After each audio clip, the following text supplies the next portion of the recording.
En esta experiencia vamos a narrar los hechos históricos del golpe de Estado de 1968, régimen militar, su apogeo y decadencia. El último jefe del régimen militar fue Manuel Antonio Noriega, quien fue sacado del poder por una intervención militar de los Estados Unidos en 1989, el 20 de diciembre. Dentro de los antecedentes al golpe militar tenemos las pugnas en la designación de los diputados y concejales. En este momento, el 30 de mayo de 1968, la Junta Nacional de Escrutinio le dio el triunfo a Arnulfo Arias Madrid,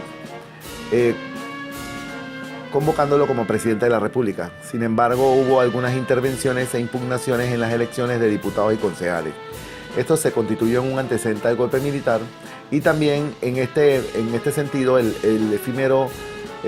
gobierno de Arnulfo Arias, quien asumió la presidencia el 1 de octubre de 1968 y el 11 de octubre del 68 fue derrocado. Esto fue una semblanza a un futuro de progreso y confianza en los tiempos en que se avecinaban y al final de los gobiernos invisibles, donde Arnulfo Arias estaba tratando de hacer algunos cambios significativos, pero que no fue acogido por el gobierno militar. Arnulfo Arias fue derrocado en el 11 de octubre de 1968 bajo una intervención militar de la Guardia Nacional de aquel entonces. Se consideraron estas medidas que afectaban el escalafón militar y desconocían el pacto de Arias de la Guardia Nacional, porque el presidente había hecho algunos cambios significativos que eran considerados como conflictuados ante la experiencia militar. Por ejemplo, él hizo el cambio de el jefe de la presidencia era el que tenía el mando sobre el régimen militar, sobre la Guardia Nacional, y eso lo vieron como nefasto y lo consideraron como una violación a la Constitución y a las leyes.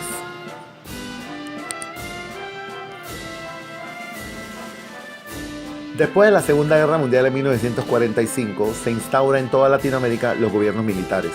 empezando en Sudamérica, y llegaron los procesos inclusive hasta tomar influencia en Centroamérica, donde se establece en 1968 la instauración del gobierno militar.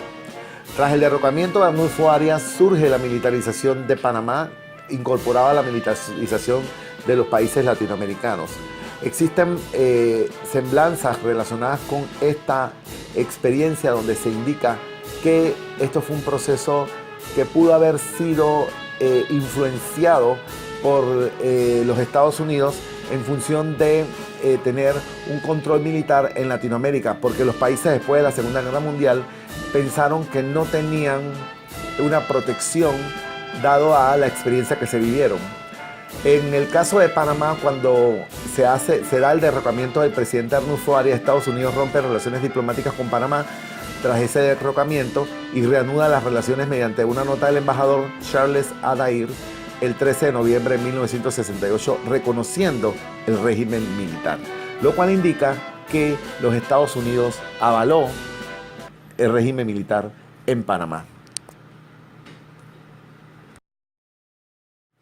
Bueno, cuando se da la instauración del gobierno militar, se da una tranquilidad para invertir en el poder, donde se estableció un decálogo de la economía. Demetrio Basilio Laca fue el primer presidente instaurado en 1972. Él habló del desarrollo turístico dinámico, incremento en la producción agropecuaria, industrial, energía y comunicaciones. Se genera un apogeo en 1972 hasta 1982, donde se da el gobierno de Aristides Royos, donde se pudo generar algunos desarrollos a nivel de la región, la creación del Ministerio de Salud, la Caja Ministerio de Salud, el IDAN, las diferentes centros de utilidades como el IRRE, el Intel. Se crean una serie de medidas de política exterior, se da empleo como un lenguaje claro, se permite la participación de Panamá ante la ONU, y esto genera una intervención en la política internacional del gobierno de Torrijos, que fue el que en 1968 asume el poder después de la salida de Boris Martínez. La participación de Panamá en el escenario internacional vuelve a tener auge en 1977, que termina con la firma de los tratados Torrijos-Carter.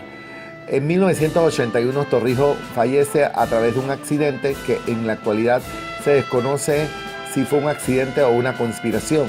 dado que el avión en que viajaba sufrió un accidente y el 31 de julio de 1981,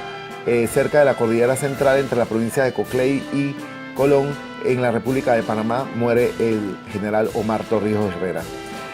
Desde 1982 hasta 1989 se genera una crisis en la caída del gobierno militar, donde Rubén Darío Paredes asume la comandancia, después Manuel Antonio Noriega, y con el régimen de Manuel Antonio Noriega se generan algunas discrepancias que terminan o culminan con la caída del gobierno militar, porque algunos de los preceptos que establecieron de las buenas acciones que ellos dijeron que iban a generar se convierten en un problema ante la corrupción, ante la usurpación de los bienes, la utilización de los recursos del Estado y una serie de situaciones que terminan con procesos reformistas, con el proceso reformista revolucionario, y generan la redemocratización de Latinoamérica como parte de ese propósito que venía sucediendo en otros países. Las características más comunes de la dictadura de Latinoamérica responden a etapas de una alta agitación política, apogeo logístico de inteligencia y asesoría de los Estados Unidos, ideas de refundación de la sociedad y la economía y la política, apoyo de los grupos económicos y el ejercicio de un gobierno mediante equipos técnicos civiles altamente especializados. Esto se da a la persecución de la oposición, especialmente a la izquierda, y existen violaciones a los derechos humanos, y por ende en 1989 el general Manuel Antonio Noriega es sacado del poder mediante una intervención del gobierno de los Estados Unidos. De ahí surge la redemocratización de los pueblos latinoamericanos, y la pregunta que queda es: ¿qué fue mejor, el remedio o la enfermedad? Puesto que a partir de este momento hemos visto que en América Latina han surgido gobiernos democráticos que han surgido después de este periodo militar.